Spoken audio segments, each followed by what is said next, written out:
Don't drink that, sir. Please. A black girl just slapped a champagne glass out of a billionaire's hand. Crystal hit marble, shattered. 300 guests went dead silent. What the hell? Grab her! Security tackled Brianna Wallace face first into the floor, knee on her back, cheek against cold stone. Edmund Henderson stared down at her. Who is this girl? Nobody, sir. Catering staff. Catering staff. Why? Brianna, pinned, bleeding from the lip, voice steady. That champagne had a pH shift. The color was off by 2 shades. Someone added something that wasn't supposed to be there. You don't have to believe me. The room held its breath. Edmund looked at the shattered glass, then at the puddle, then, slowly, across the room. Guest by guest, face by face. And, for the first time in his life, he didn't trust a single person staring back. Man, that's not even the crazy part. How she got there? That's the real story. But this story doesn't start in a ballroom. It starts 3 months earlier, 5:14 a.m. A 1-bedroom apartment on the east side of the city. The kind of block where the streetlights flicker and nobody calls to fix them. Brianna Wallace stood at an ironing board she'd borrowed from her neighbor 2 years ago and never gave back. White button-down, black apron, pressed sharp. Because that's the thing about Brianna. She didn't have much, but what she had looked right. She packed 2 textbooks into a tote bag. Food Chemistry 301, Advanced Organic Compounds, Final Semester, State University Extension Program. 4 years of night classes and bus rides and reheated coffee, and she was almost done. First bus at 5:40, transfer at Vine Street, second bus to Franklin Avenue. By 6:30, she was behind the line at Duke's Diner, prepping eggs, slicing onions, moving fast. Gerald, the old head cook, watched her work and shook his head. "Girl, you chop faster than my ex-wife's lawyer." "Your ex-wife's lawyer didn't have a chem final next week." Gerald laughed, slid her a coffee, black, no sugar, the way she always took it. That was Brianna's morning, every morning. No days off, no complaints. Not because she was some kind of saint, but because she'd learned a long time ago that nobody was coming to save her. So she saved herself. Quietly, relentlessly, without asking anyone to watch. Tuesdays and Thursdays, after the diner shift, Brianna volunteered at the Elm Street Community Resource Center. Not glamorous. Fluorescent lights, plastic chairs, a coffee machine that tasted like regret. But people came here when they had nowhere else. To fill out aid applications, food assistance forms, housing paperwork. The kind of forms designed to make you give up on page 3. Brianna was good at those forms. Patient. She'd sit with someone for an hour, translating government language into human language, making phone calls, pushing through hold music that could break a person's spirit. That Tuesday, she noticed a woman in the corner. White, early 30s, thin, too thin, wearing a coat that had no business being on anyone's body past October.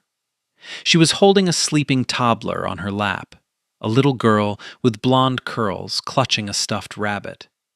The rabbit was missing an ear. The woman had been sitting there for almost an hour, hadn't moved, hadn't approached the desk, just sat there, like she was trying to figure out if she was allowed to ask for help. Brianna walked over, slowly, the way you approach someone who might bolt. "Hey, I'm Brianna. You need help with a form?" The woman flinched, looked up, eyes red, hollow. I'm not sure I qualify for anything. Let's find out together. What's your name?" "Chloe," Chloe Davis. The little girl stirred, blinked at Brianna, held up the one-eared rabbit. This is Captain. Brianna smiled. Hey, Captain. Tough day? Rosie nodded seriously. He lost his ear in a war. A hero. I respect that. Chloe almost smiled. Almost. Brianna sat down, pulled out the food assistance form, started filling it out with Chloe. Gently, no rushing, no judgment. Learned the basics. Husband passed 2 years ago. No family support. Bouncing between church shelters. Nursing background, but her license lapsed. Couldn't afford reinstatement. Chloe's hand shook the entire time. Brianna didn't mention it, just kept writing. When they finished, Brianna walked Chloe to the food pantry next door, carried Rosie on her hip so Chloe could manage the bags. Rosie rested her head on Brianna's shoulder like she'd known her forever. At the door, Chloe paused. You didn't have to do all that. I know. Then why? Brianna shifted Rosie's weight on her hip, shrugged. Because Captain's been through enough today. Chloe laughed.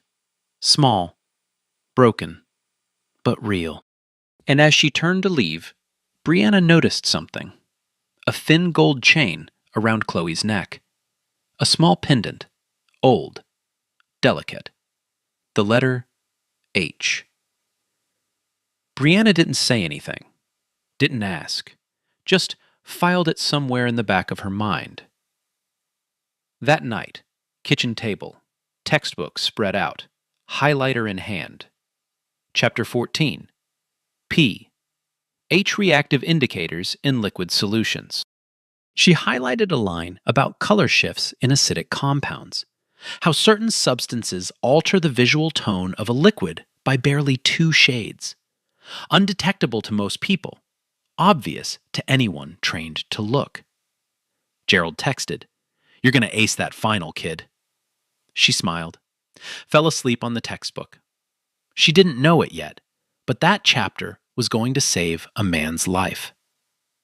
Over the next few weeks, Brianna and Chloe fell into a quiet routine. Tuesdays and Thursdays. Same plastic chairs, same bad coffee. Chloe would come in with Rosie on her hip, and Brianna would already have a sandwich waiting. Always casual about it. Diner made too many. You want one? Like it wasn't coming out of her own lunch. Chloe saw through it every time. But she took the sandwich, because pride doesn't feed a 3-year-old. They didn't talk much at first. Brianna wasn't the type to push, and Chloe wasn't the type to open. But there was something between them. The kind of trust that builds not from words, but from showing up, again, and again, and again. One Thursday, Chloe came in without Rosie, eyes swollen, hands shaking worse than usual. They denied it. Brianna didn't need to ask what. The food assistance application. On what grounds? Inconsistent residential history. Chloe laughed, the kind of laugh that has no joy in it. Because I've been homeless, Brianna. That's the inconsistency. I don't have a consistent address because I don't have an address. Brianna sat down, pulled out her phone, started calling. First office, 40 minutes on hold. Transferred, disconnected. Second office, a recording. Our office hours are Monday through Wednesday. Third office, finally, a clerk. Brianna explained the situation, calm, clear, professional. The clerk's response? The appeal process takes approximately 90 days. She doesn't have 90 days. The shelter she's staying at has a 30-day limit. She's on day 22. I understand, ma'am. Unfortunately, that's the standard processing time. There's nothing standard about a mother and a 3-year-old sleeping on a cot. Silence on the other end. Then, I'll flag it for review. That's the best I can do. Brianna hung up, looked at Chloe, didn't sugarcoat it. 90 days, maybe faster. I flagged it, but I'm not going to lie to you. Chloe nodded slowly, stared at the floor. Her fingers went to the gold chain around her neck, the one with the H pendant. She held it like a rosary. Quiet for a long time. Then, barely above a whisper, I used to have a family, Brianna. A real one. Big house, holiday dinners. A father who could have fixed all of this with one phone call. Brianna didn't move. What happened? I fell in love with the wrong person. At least, that's what they told me. And when I chose him over them, she swallowed. They chose their pride over me. My father decided I wasn't worth keeping. She wiped her eyes with the back of her hand. Fast. Like she was embarrassed that the tears existed. Brianna put her hand on Chloe's shoulder. Didn't say, "It'll be okay." Didn't say, "You're strong." Didn't say anything at all. Just stayed. Sometimes that's enough. That evening, Brianna's phone buzzed. Denise Palmer, her catering supervisor. 50-something, black, sharp as a razor, and twice as protective. Big job next month. Engagement party at the Crestfield Hotel. Black tie. Henderson Capital Group. Biggest client of the year. Pay? Triple rate. Brianna did the math. Triple rate meant tuition. Meant one less month of drowning. I'm in. Denise paused. Then, voice lower, Brianna, listen to me. These people, they don't see you. You're furniture to them. Don't give them a reason to look. Do your job, get your money, go home. That's the win. Got it. I mean it. Invisible. In and out. Brianna hung up, looked at her textbooks, looked at the sandwich she'd packed for tomorrow, the one she'd pretend was an extra from the diner. Invisible. Yeah. She knew how to do that. She'd been doing it her whole life. Nah, hold on. This is crazy. She's working 2 jobs, going to school at night, giving away her own lunch. And the system says no to her friend over a paperwork error? Bro, put yourself in her shoes. Would you still show up tomorrow? Because she did. The night of the gala. Brianna had never seen a building try this hard to remind you that you didn't belong. The catering van pulled up to the back of the Crestfield Hotel. Service entrance. Concrete loading dock. Fluorescent tubes buzzing overhead. The team unloaded in silence. Trays, napkins, glassware. Through a gray corridor that smelled like bleach and industrial soap. Then someone opened a door, and it was like stepping into another planet. The ballroom hit her all at once. Gold leaf on the ceiling, chandeliers the size of small cars, orchid arrangements on every table. White, perfect, probably flown in from somewhere that doesn't have a bus route. The air smelled like expensive perfume and old money. Brianna did the math in her head. One of those flower arrangements cost more than her rent.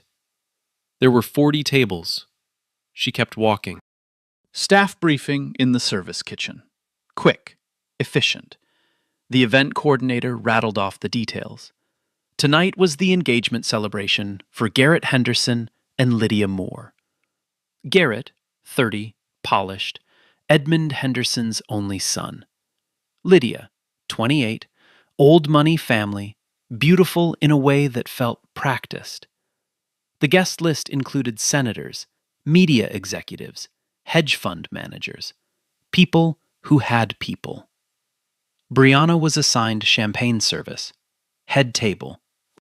Denise caught her eye across the room, gave her a look that said everything without saying a word. Invisible. In and out. Brianna nodded. She picked up her tray, walked through the service door into the ballroom, head down, shoulders back, the way she'd learned to move in spaces that weren't built for her. present enough to work, absent enough to not exist. On her way to the head table, she passed the foyer. A curated display of Henderson family photographs lined the wall.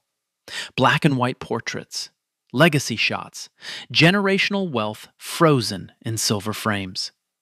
Edmund shaking hands with a former president, Garrett as a boy on a sailboat, family Christmases in houses that looked like hotels. Brianna didn't stop. She wasn't supposed to look. She was furniture, remember?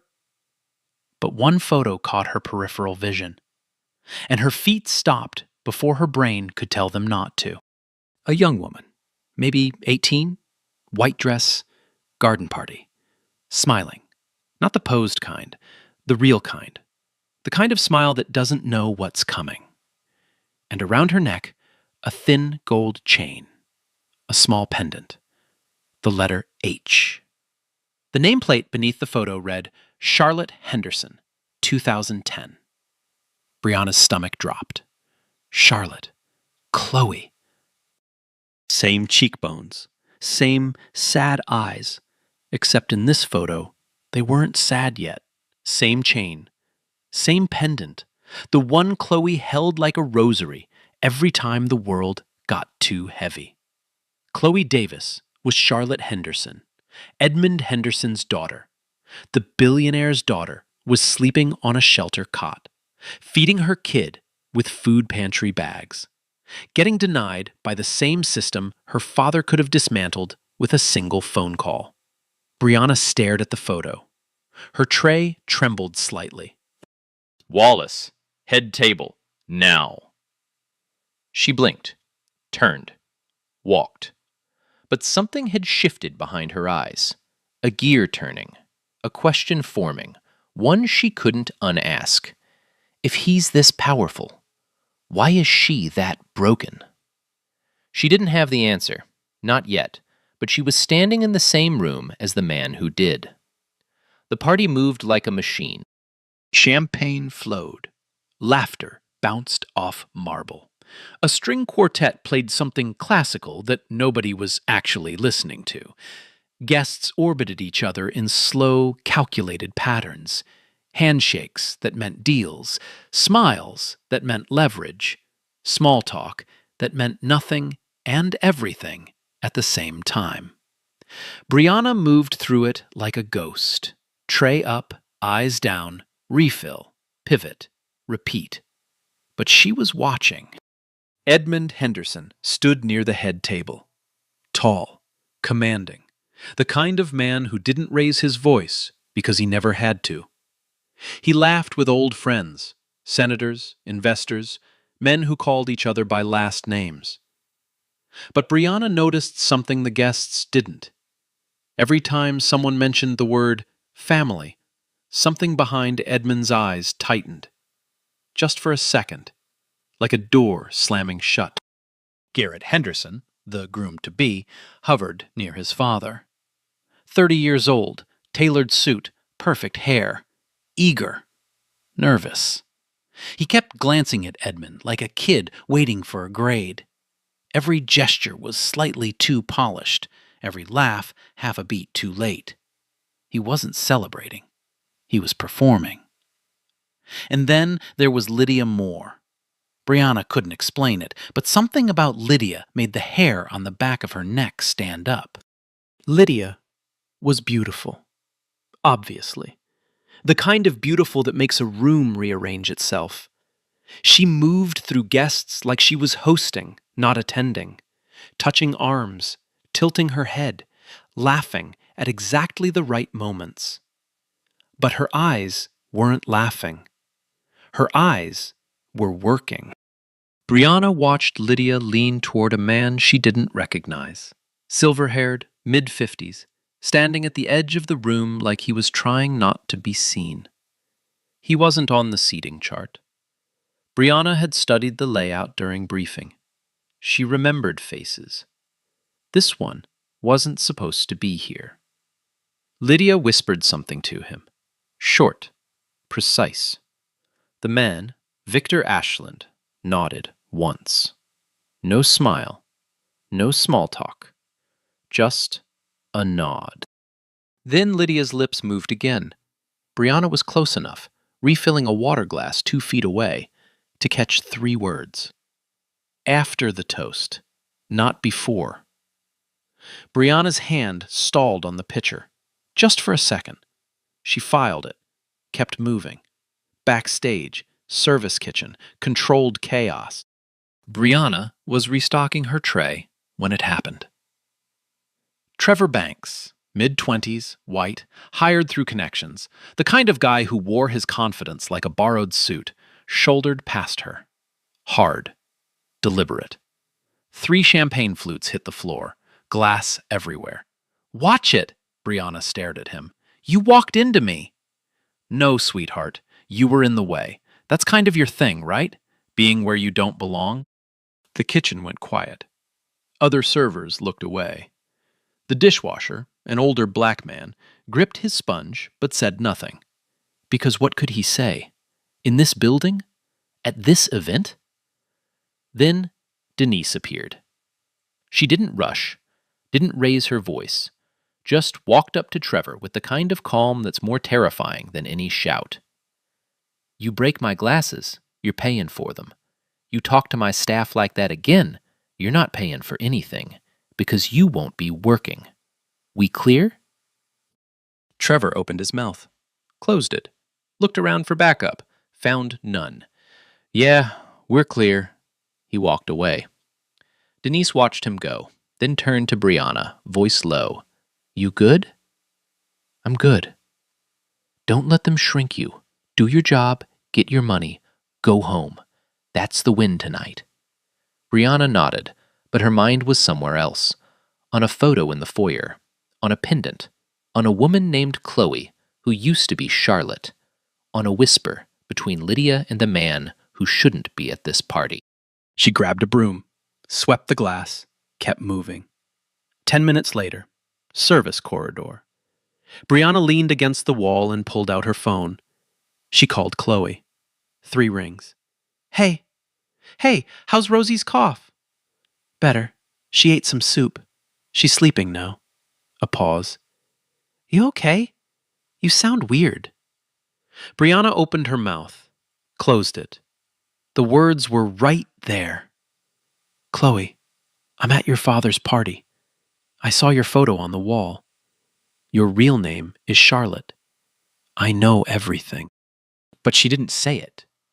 Because it wasn't her story to force open. It wasn't her place to drag Chloe back into a world that had thrown her away. Not like this. Not over the phone. Not while she was standing in a service corridor wearing an apron. "I'm fine. Long night. I'll bring you some food tomorrow, okay? The good bread."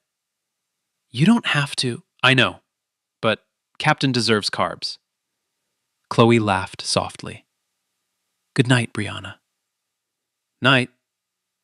She hung up, stared at the wall, took a breath. Then she went back inside. The moment arrived faster than she expected. Edmund took the stage.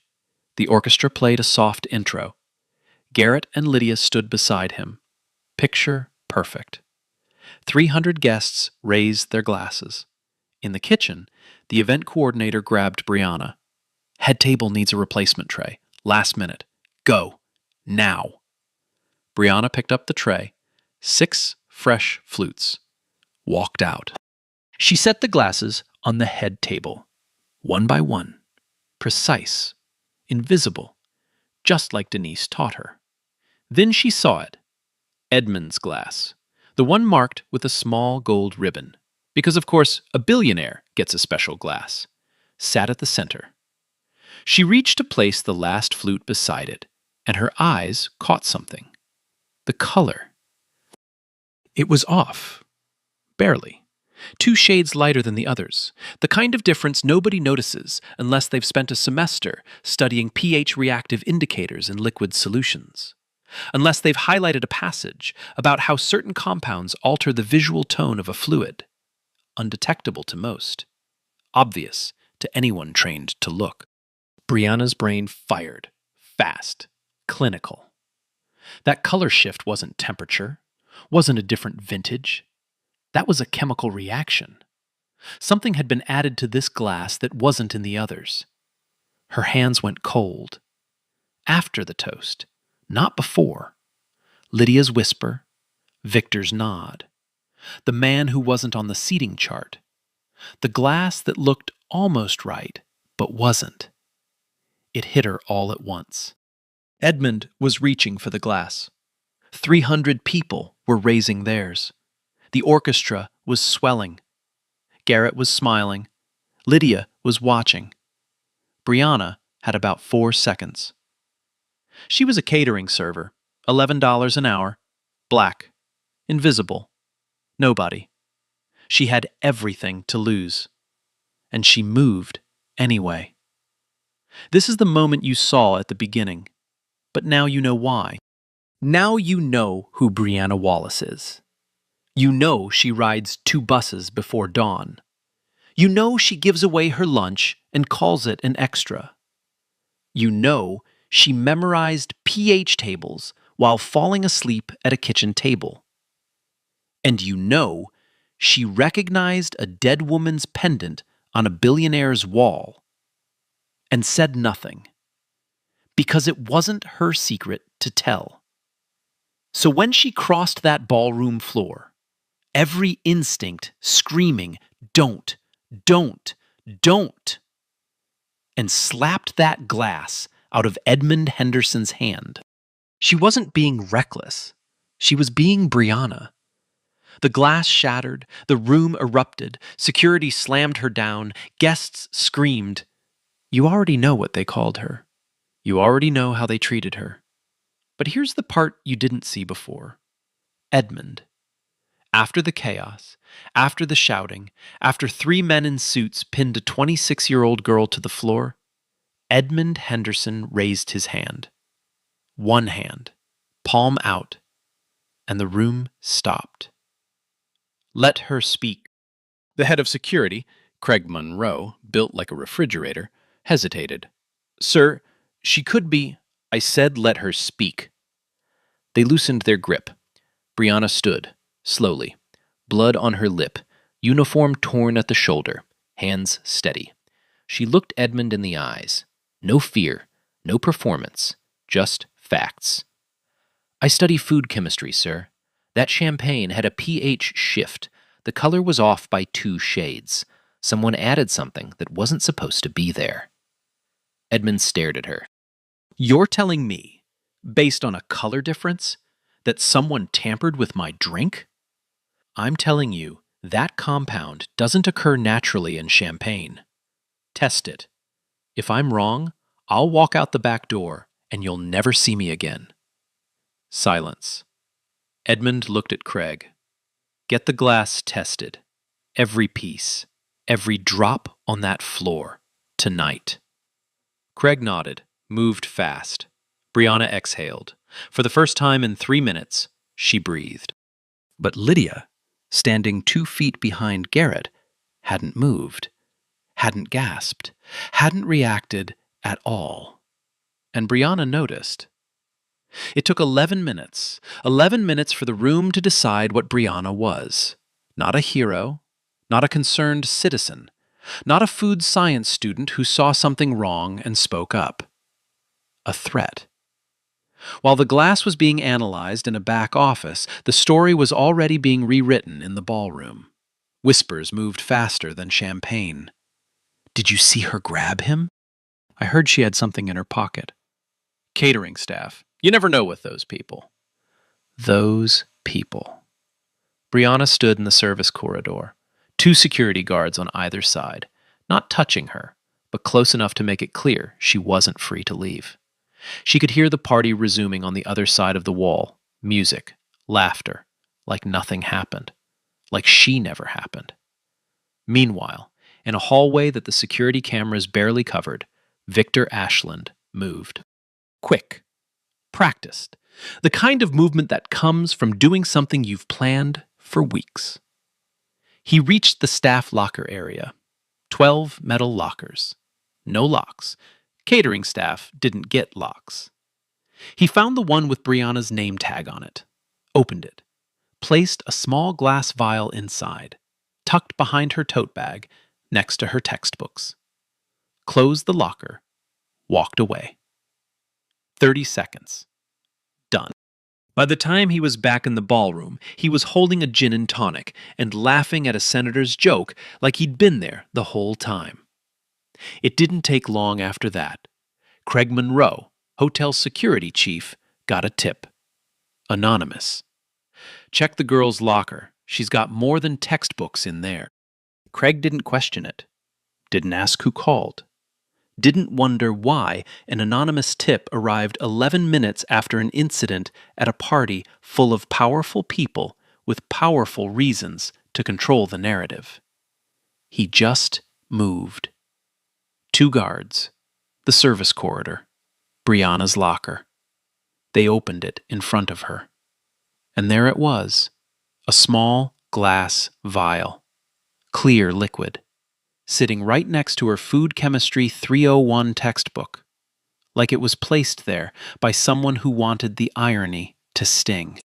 Craig held it up. What is this? Brianna stared at it. Her face went blank. Not guilty blank. Confused blank. The look of someone seeing something that shouldn't exist. That's not mine. It was in your locker. I've never seen that before in my life. Someone put it there. Right. Someone just happened to plant evidence in your locker. Yes, that's exactly what happened. Craig looked at her like she was wasting his time. Cuff her. What? I didn't... Ma'am, we found a substance in your locker consistent with tampering. You're being detained. They handcuffed Brianna Wallace in a service corridor of the Crestfield Hotel, under fluorescent lights, next to a mop bucket. Her catering badge, the one she'd ironed her uniform for, the one she'd ridden 2 buses for, was ripped off and dropped on the floor. She didn't scream, didn't cry. She looked Craig dead in the eyes and said, "I saved his life. And this is what you do?" Craig said nothing, walked her to the security office, sat her in a metal chair, cuffed her wrist to the armrest, closed the door. Back in the ballroom, Lydia Moore gave the performance of her life.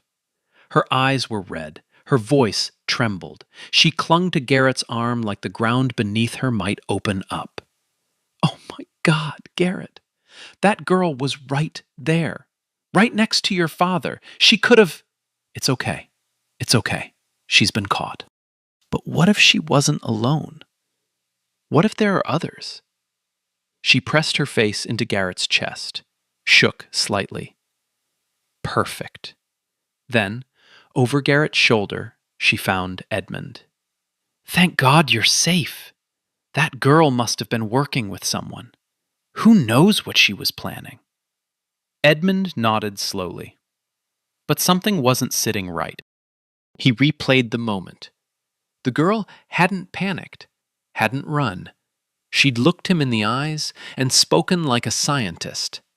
pH shifts, color variations, compound analysis. That wasn't the language of someone who plants poison. That was the language of someone who identifies it. And Lydia, his future daughter-in-law, standing right behind Garrett when the glass shattered. Everyone in the room had flinched, gasped, screamed. Lydia hadn't moved. Not a flinch, not a blink. Like she already knew something was going to happen and was waiting for it to be over. Edmund filed that, said nothing. But the doubt from the cold open, the one that crept in when Brianna told him to look around the room, hadn't gone away. It was growing. Security office. Brianna sat alone, metal chair, fluorescent light, wrist cuffed to the armrest. Her lip had stopped bleeding, but the swelling hadn't gone down. She replayed everything. The whisper between Lydia and Victor.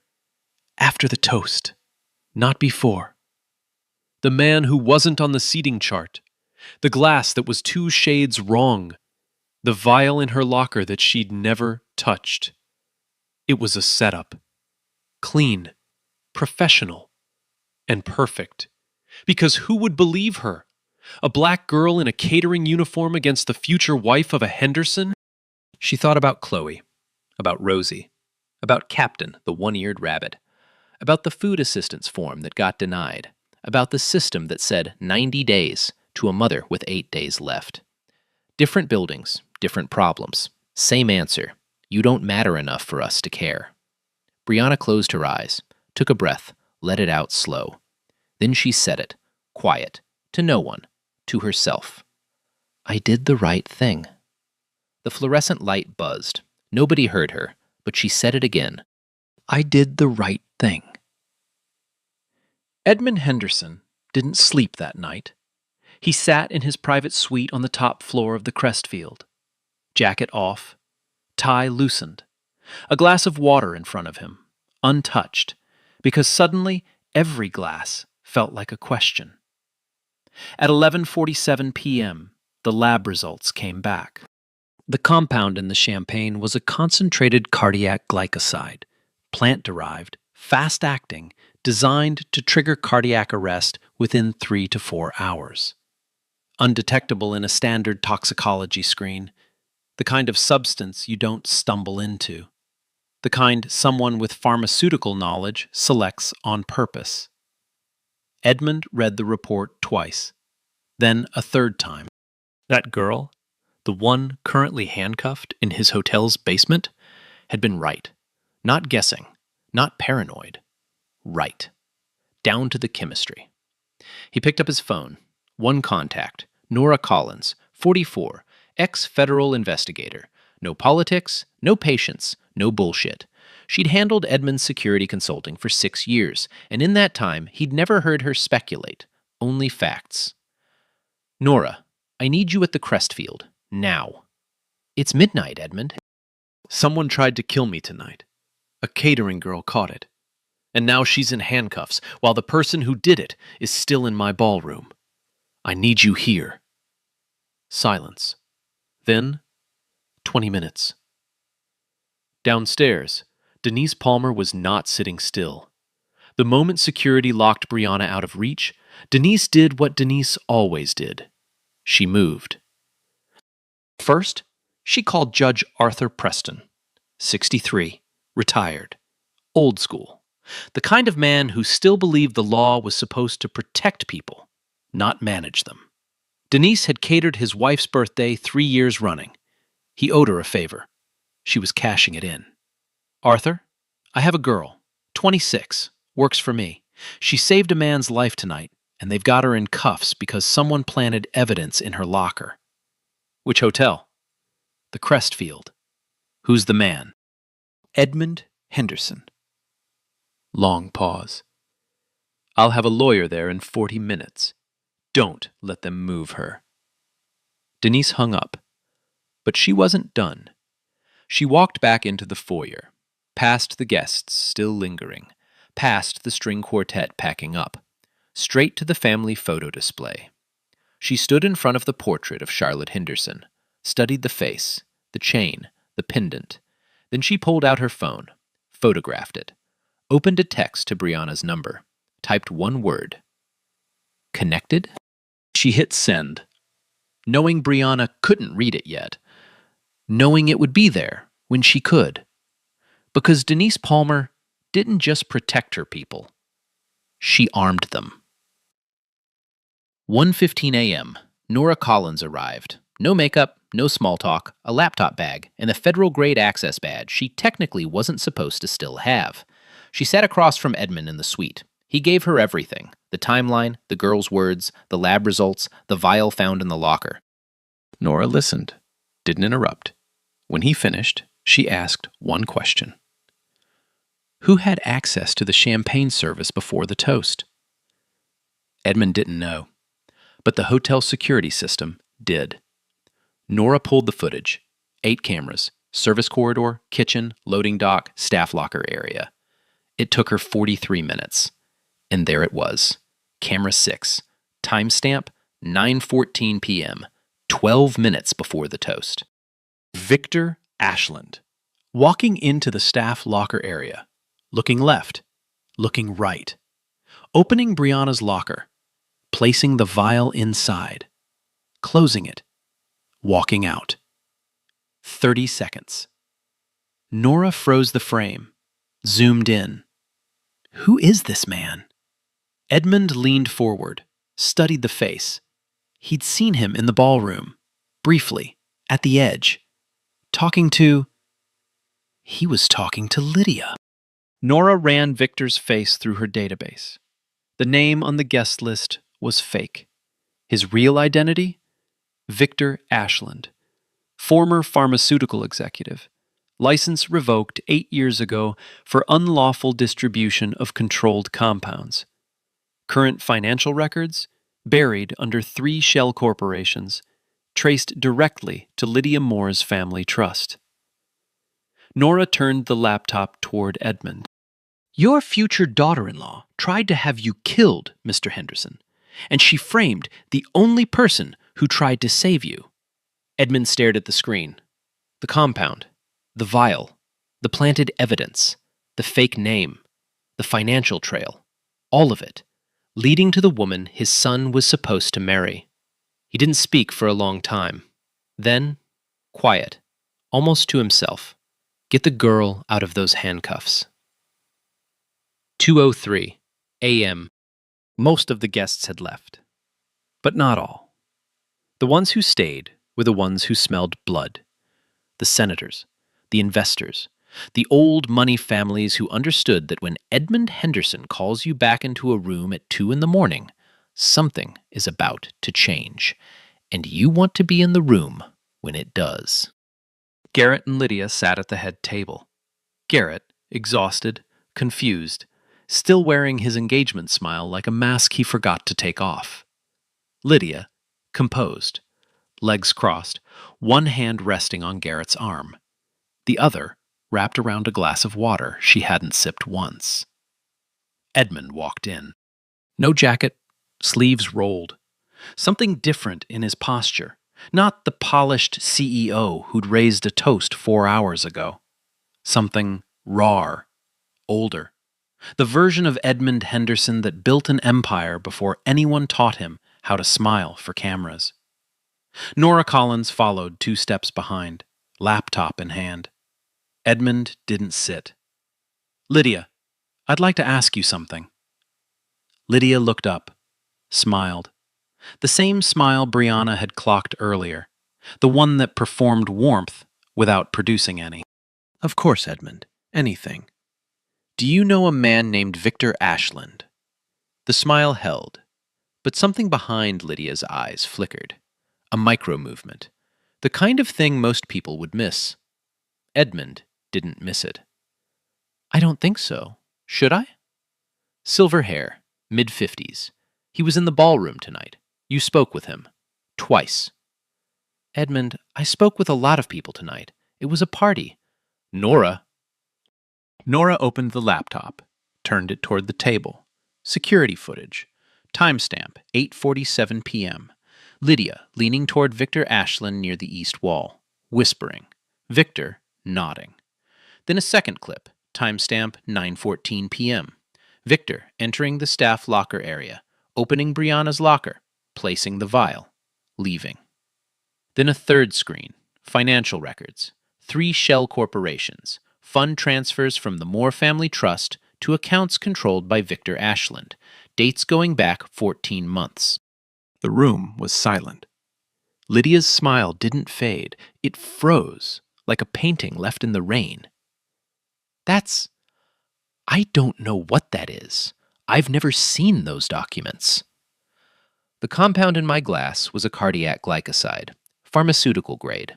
Your associate, the one you don't know, is a disbarred pharmaceutical executive. The money trail leads from your family's trust directly to his accounts. 14 months of payments, Lydia. This wasn't a spontaneous decision. This was a project. Garrett's head turned slowly toward Lydia. The confusion was gone. In its place, something worse. Recognition. The look of a man who's just realized the person beside him is a stranger. Lydia, what is he talking about? Garrett, this is insane. Someone is setting me up, just like that girl. That girl, Edmund said, voice flat, is the reason I'm standing here. She identified a compound by sight that was designed to stop my heart. She had nothing to gain. She made $11 an hour. And your response, your first instinct, was to frame her for it. Lydia stood. The composure was cracking now, not slowly, all at once, like ice hitting warm water. You can't prove I just did in front of everyone in this room. She looked around. The remaining guests, 15, maybe 20, stared back. Nobody moved. Nobody came to her defense. The senators who'd laughed at her jokes 3 hours ago studied their shoes. The investors who'd shaken her hand suddenly found their cufflinks fascinating. That's the thing about power. It doesn't have loyalty. It has proximity. And Lydia had just lost hers. Garrett stood. Slowly. He reached for Lydia's left hand. She flinched, thought he was reaching for her. He wasn't. He slid the engagement ring off her finger, set it on the table, didn't say a word, didn't need to. Garrett, please, don't. One word, the quietest, loudest word in the room. Craig Monroe stepped forward. Local police, called by Nora 20 minutes earlier, entered through the side door. Victor Ashland was already in custody in the lobby, looking considerably less confident without a gin and tonic in his hand. Lydia was escorted out. No screaming, no dramatic collapse, just a woman walking through a room full of people who used to admire her, and not one of them looked up. The security office door opened. A lawyer, sent by Judge Preston, stood on one side. Craig Monroe stood on the other. Craig didn't make eye contact as he uncuffed Brianna. Didn't apologize, just unclipped the metal and stepped back like she was a file he was closing. Brianna rubbed her wrist, stood, walked out. Denise was in the hallway, arms folded, eyes red. The toughest woman Brianna had ever known, standing there, with tears she'd clearly been fighting for hours. Come here. They held each other, tight. The kind of hug that says everything language can't. You did good, baby. You did real good. Brianna exhaled into Denise's shoulder. For the first time all night, she let herself shake. Edmund was waiting in the corridor. Alone. No security. No entourage. Just a 68-year-old man standing under fluorescent lights. The same lights they'd detained Brianna under. He looked at her. Not through her. Not past her. At her. I owe you my life. I don't say that lightly. Brianna's voice was hoarse. I just didn't want anyone to get hurt. Edmund extended his hand. She looked at it. A billionaire's hand. The hand that signed deals worth more than her entire neighborhood. The hand that held a glass she'd knocked to the floor. She shook it. And in that corridor, under buzzing fluorescent tubes, between a mop bucket and a fire extinguisher, two worlds met as equals for the first time. Edmund turned to leave, then stopped. Because Brianna's phone screen had lit up. Denise's text, sent hours ago, was glowing on the lock screen. A photo. A portrait of a young woman in a white dress. Charlotte Henderson. And one word beneath it. Connected? Edmund stared at the screen. His face changed. Not the controlled shift of a CEO. Something deeper. Something that money can't manage. Where did you get that photo? Brianna hesitated, looked at Denise, looked back at Edmund. "I know your daughter, Mr. Henderson." The air left the room. "She goes by Chloe now. Chloe Davis. She's been coming to the community center where I volunteer. I've been helping her fill out food assistance forms and find shelter space." She paused. "She doesn't know I'm here. She doesn't know I know who she is." Edmund's lips parted. No sound. Then, barely a whisper. "She's alive?" She's alive, and she's struggling. And she has a 3-year-old daughter named Rosie who carries a 1-eared rabbit named Captain. And she never once, not once, asked anyone for anything she didn't absolutely need. Edmund Henderson, a man who'd built a billion-dollar empire, survived a poisoning, and dismantled a conspiracy in the same night, sat down on a plastic chair in a service corridor and broke. Edmund didn't move for a long time. He sat on that plastic chair, the kind you find in waiting rooms and government offices, the kind his daughter had been sitting in for months, and let the weight of it hit him. Brianna didn't rush him, didn't comfort him, didn't say, "It's okay." Because it wasn't okay. A man had let his pride erase his own child. That's not something you fix with a hug. She just stood there, present, the way she'd stood with Chloe that first day at the community center. Finally, Edmund spoke, voice raw. "I cut her off when she married Daniel. I told her if she walked out that door, she'd walk out of this family. And she did." He swallowed. "When Daniel died, I didn't know. I told myself she was fine, that she'd made her choice. But the truth," he looked at the floor, "the truth is I made it impossible to stay, and I never once went looking." Silence. "Will you take me to her?" Brianna shook her head, gently but firmly. "That's not my decision, Mr. Henderson. It's hers." Edmund looked at her. For a second, she thought he'd argue. Billionaires aren't used to hearing no. But something in his face softened. The faintest nod. "You're right." 2 days later, Tuesday morning, Elm Street Community Center. Brianna called Chloe the night before. Kept it simple. "Someone wants to see you. You don't have to say yes." "Who?" "Someone from a long time ago." Long pause. Brianna could hear Rosie singing in the background. Something about Captain going to the moon. "Okay." 9:12 a.m. Edmund Henderson stood outside the community center.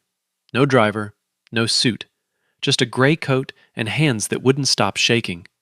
He looked smaller than he did on television. Older. Like the building behind him had more structural integrity than he did. The door opened. Chloe stepped out, Rosie on her hip. She saw him. He saw her. Neither moved. 3 years of silence. 2 years of grief. A lifetime of pride. All standing in the 6 feet of sidewalk between a father and the daughter he threw away. Then Rosie, tiny, fearless, completely unaware of the weight of this moment, squirmed out of Chloe's arms, walked straight up to this stranger, held up a 1-eared stuffed rabbit. "This is Captain. He lost his ear in a war." Edmund knelt, took the rabbit, carefully, like it was made of glass. "Hello, Captain. Thank you for your service." Rosie giggled. Chloe broke. Edmund broke. And on a Tuesday sidewalk, outside a community center with fluorescent lights and bad coffee, a family began finding its way back. Brianna watched from the window. She didn't go outside, didn't insert herself, didn't take credit. She just made sure the coffee was ready. 6 months later, Brianna Wallace stood in a university lab. White coat, safety goggles, pipette in hand. Not borrowed. Hers. A full scholarship, funded by Henderson Capital's education grant, pinned to the corkboard behind her desk. She graduated top of her cohort. Gerald texted her a photo of the diner's specials board. He'd written in chalk, "Our girl did it." Across town. Chloe Davis walked into a hospital. Scrubs, badge, nursing license reinstated. She clocked in for her shift, and a colleague said, "Morning, Charlotte."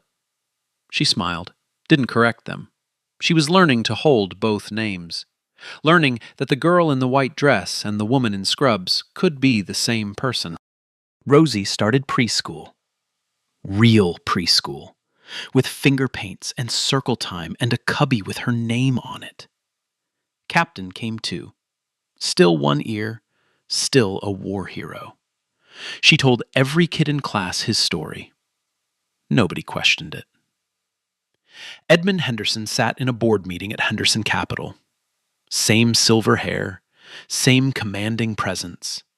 But on his desk, next to a stack of quarterly reports, sat a crayon drawing of a rabbit, signed in wobbly letters, Rosie. He and Chloe were rebuilding. Slowly, on her terms. Dinners on Sundays, sometimes awkward, sometimes silent. Sometimes Rosie filled the gaps with nonsense songs about Captain flying to Mars. Those were the best ones. Edmund was learning that reconciliation isn't a handshake. It's 1,000 small moments where you choose to stay instead of control. Because a 26-year-old catering server had taught a billionaire something no boardroom ever could. You don't earn someone back by being powerful. You earn them back by showing up. Tuesday afternoon, Elm Street Community Center. Brianna and Chloe, side by side at the same plastic table where they met, same fluorescent lights, same bad coffee. But this time, they weren't filling out Chloe's forms. They were helping another woman, young, exhausted, holding a baby, hands shaking over page 1. The same look Chloe had 6 months ago. The look of someone trying to figure out if they were allowed to ask for help. Chloe slid the pen from her fingers. Gently. "Let me. I know these forms. I've been where you are." The woman looked up, eyes red, surprised, like she didn't expect kindness to come from a stranger. Brianna set a sandwich on the table. Casual. Diner made too many. You want one? The woman almost smiled. Almost. The cycle continues, not because the system got better, but because people did. She didn't need saving. She needed someone to see her. Man, this one got me. For real. A girl making $11 an hour, risking everything for a stranger. Everything. Think about that. Would you do it? If nobody was watching, if nobody would ever thank you, would you still step forward? Yeah. That's the question that keeps me up at night.